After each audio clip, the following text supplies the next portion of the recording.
C'est une tradition depuis 15 ans sur les plaines d'Abraham. Le jardin Jeanne d'Arc arbore ses décorations d'Halloween pendant tout le mois d'octobre.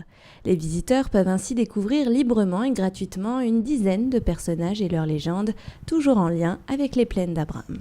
C'est un endroit où on est un peu à l'extérieur de la ville, ici sur les plaines. Donc, on le sait rapidement en consultant, en s'intéressant à l'histoire des plaines, qu'on est sur un lieu où il y a beaucoup d'histoires un peu plus glauques, un peu plus noires à raconter. Donc, avec le thème de l'Halloween, c'était une évidence. Quant aux touristes, la découverte du jardin est bien souvent une surprise.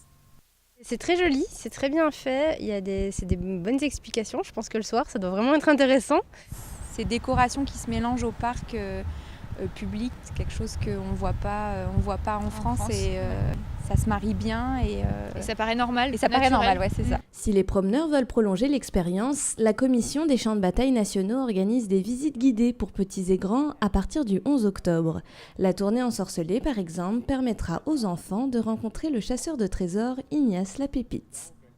Bonjour Ignace, vous êtes chasseur de trésors au jardin Jeanne d'Arc. Absolument, pas rien qu'au jardin Jeanne d'Arc, parce qu'il n'y a pas rien qu'ici qu'on peut trouver des trésors. Pourquoi juste ici, justement? Ben parce qu'ici, enfin, on se trouve ces plaines. Puis ça, c'est un bon endroit. Tous les chasseurs de trésors vont vous le dire. Quand vous voulez chasser le trésor, ben la première affaire à faire, c'est de commencer à regarder autour de vous. Vous cherchez des irrégularités dans le sol. Parce que ça veut dire qu'il y a peut-être quelqu'un qui est venu creuser un trou. Il y a peut-être quelqu'un qui est venu cacher justement le trésor que vous voulez rechercher. Donc, c'est une bonne place pour commencer à chercher. Le jardin Jeanne d'Arc tiendra ses activités d'Halloween jusqu'au 2 novembre, à moins qu'une sorcière ne lui ait jeté un mauvais sort.